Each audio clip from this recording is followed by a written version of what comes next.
Hey there, Grumpy Old Fart here. Be sure to check me out over on Rumble. There you'll find all of my stuff from YouTube, plus my political and social commentary and weekly current events, which YouTube frowns on. Links to my Rumble channel, as well as my other YouTube channels, and links to let you order my books are in the description of this video. If you enjoy my content, please like, subscribe, share, and comment. I welcome your comments, even if you disagree with me. Now, on with the video. Hey there, Grumpy Old Fart here. I'm doing something new here. Years ago, I did a video titled Bigfoot and UFOs. And in that video, I said that I wasn't going to really do Bigfoot or UFOs because they weren't real.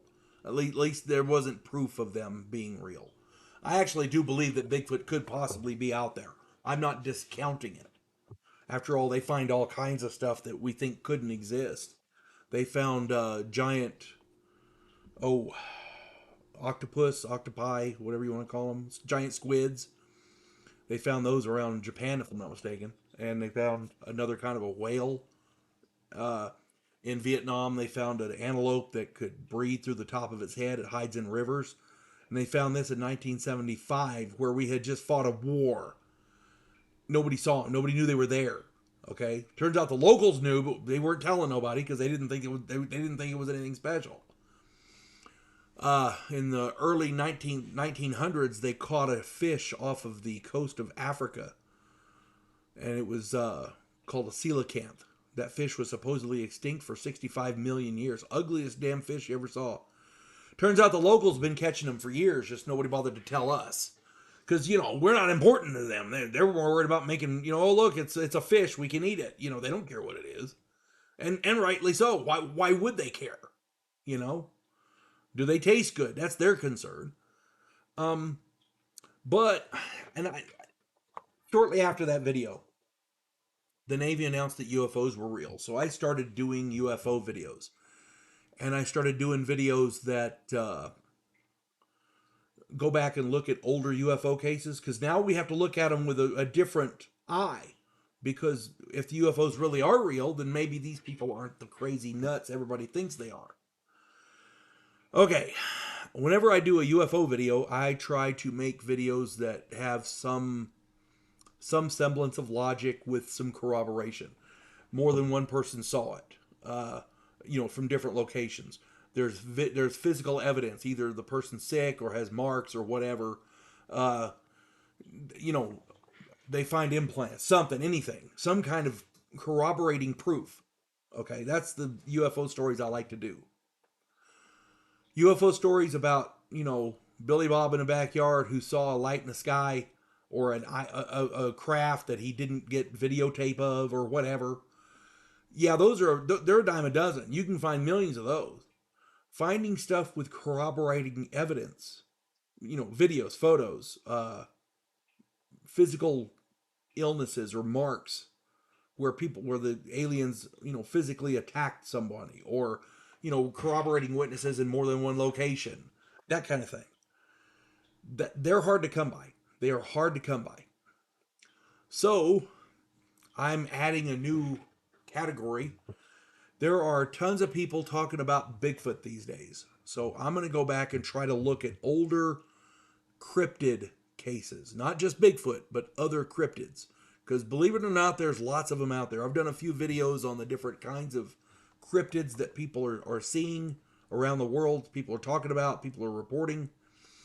And I'm going to try to use a logical error because I don't know that I believe all of these cryptids exist, but I believe some of them may.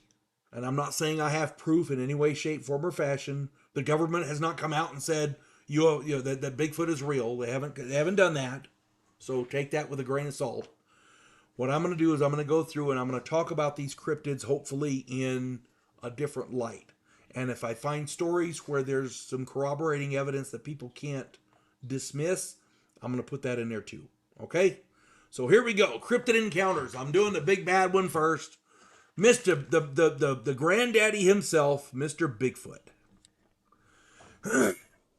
A 911 call was made to a rural call center in Washington State in 1997. In the call, a frightened man was reporting a man walking around in his backyard. His sensor light came on and he glanced up to see something running across the yard, so he called 911. He said the dogs were going crazy. As he was talking to the 911 operator, the creature stepped out and stared at him. He said it was a large man-like creature, 6 to 7, something like that, feet tall, huge individual. The dude was scared to death. You could hear it in his voice. He was pleading, send someone, send somebody out here. You know, that kind of thing. On the east flank of Mount St. Helens is a narrow gorge called Ape Canyon. It got its name from a battle that took place there in 1924. A group of gold prospectors had an all-night battle with a group of 7-foot-tall ape-like humanoids. The animals attacked them by throwing logs and boulders at their cabin, and the men shot at them with their rifles. The animals left when the sun came up, and the prospectors fled. Since then, that whole area has been known as Ape Canyon. On October 20th, 1967, in Bluff Creek, California, 2 men on horseback were looking for Bigfoot. Their horses got spooked, and one man, Roger Patterson, ran toward the creature responsible. He shot film of a female Bigfoot. This is the infamous Patterson-Gimlin film. For every expert who claims it's a fake, there's another expert who claims it's real. And at this point, it's the most definitive proof of Bigfoot that we have. Everybody has seen it. If you haven't seen it, look up the Bigfoot video on YouTube. It's there. The term Bigfoot comes from a newspaper article where some heavy equipment was vandalized and large humanoid footprints were found at the site. I've heard it was a logging encampment. I've also heard they were doing road work, so I'm not sure which. Maybe it was doing both. I don't know. But there was large humanoid footprints there, and that was, what their thing was. For centuries, long before the white man colonized North America, virtually every corner of this continent was rife with legends and stories of the hairy men of the woods called Sasquatch and Bawis, Bush Indians, Chiatanka, Nakani, Skookum, Lofa, and Nanpina. I hope I'm getting those right. Among others, most of the first Americans had their own names for this elusive species. So the American Indians all know about it. They just didn't tell nobody, as it were. Because for them, it was normal. And a lot of them, I guess, depending on which tribe you talk to, they're either friendly or not. Some of them steal women or children. I don't know. I've heard those stories. I honestly, I don't know. And I'm not belittling anybody. I'm just saying that those are the stories that were told. 4,000 years ago, in remote areas of the Middle East, there were stories of big, hairy, wild men. Many people believe the stories of Bigfoot are all hoaxes. And as you can see, if it is a hoax, this hoax has some longevity to it. It is a hell of a long-running hoax. Just recently, a man on a train heading through Colorado captured cell phone footage of a large hairy humanoid moving through sparse foliage several hundred meters away. It was moving from big bush to big bush trying to hide, but he got it. It was clear as day. I saw it. If that's faked, that's a hell of a fake. I saw a video the other day of some family that were out target shooting in the woods, and they're shooting shotguns and 22s and like that. It's just for family, for fun, nothing major. And on the right, up in the corner, you see a hairy individual jump up and run off into the, down the, through the grass area there, through the trees. I mean, that looked crazy. If it was faked, they did a good job of it. That's all I'm saying. Back in the 30s or 40s, 2 railroad workers captured a hairy humanoid child. A small one. They nicknamed it Jocko, and they took it over to the sheriff, who stuck the thing in a cell for safety. Figured they were going to because he kept trying to run off, and they stuck it in a cell, and they were going to hold it and try to sort out the situation. Well, by morning, It was gone. It bent the bars and headed out that way, squeezed through the bars or whatever, and it left. But that's a clear case, Jocko. Any way you want to look at it, the Bigfoot phenomena, the Bigfoot theory, the Bigfoot, I don't know. If it's a hoax, like I said, it's a long running hoax. Whatever the situation may be, I think, as a matter of fact, what is it? Lloyd Pye had a wonderful lecture on this called "Everything You Know Is Wrong," and in that he talks about Bigfoot being an ancestor of early man, the hominids, different because there's different types, and if that's the case, these things don't want nothing to do with humans, and they're hiding in the woods, and it makes sense. It really does. He also makes a good point. The best trackers in the world know their stuff. They can identify. They can look at one track and tell you 100 things about what made that track, the species, what it ate that morning. Blah blah blah blah. You know, they're expert trackers. They're used in legal cases, court cases. They're just brilliant. Until it comes to these Bigfoot tracks that they can't say, well, what's going on there? You know, because suddenly now they don't know what they're talking about. They're wrong about those. You know. Another point that Lloyd Pye made was that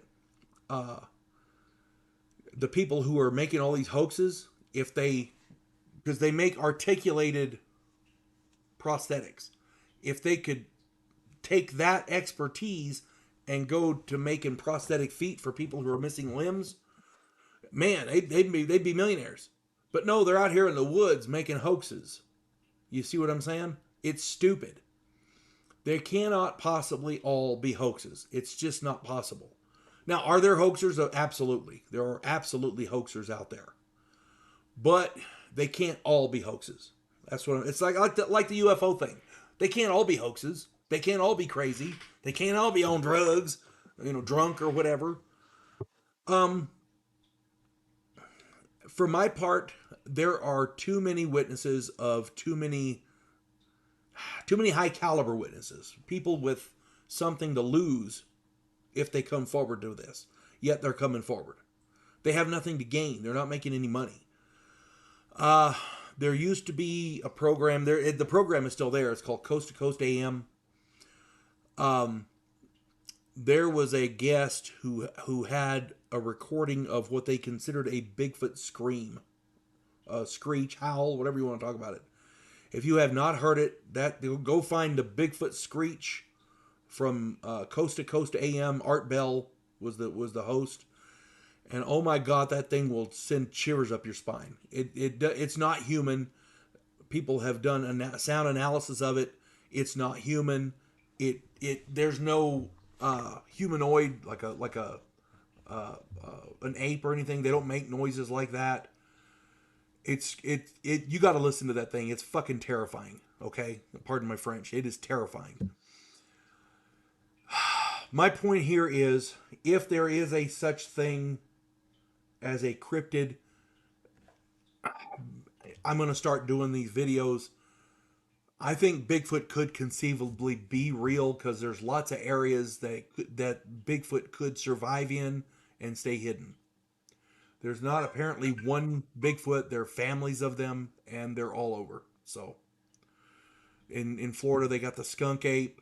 All through the South, they call them boogers. They got the Sasquatch in the Northwest.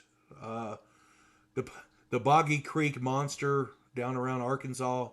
And by the way, which is moving into through Texas into New Mexico. Apparently, they're migrating. It's got 3 toes. I mean, there's things out there we can't identify.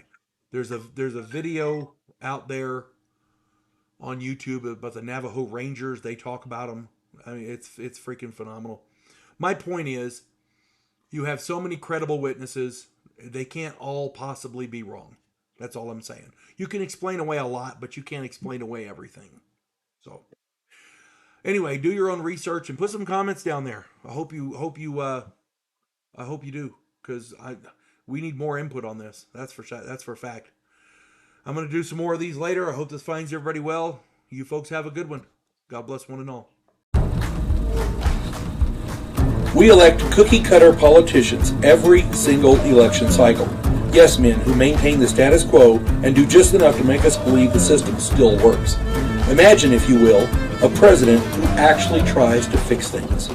If you like action, political intrigue, and a righteous crusade, check out my political thriller, The Righteous President.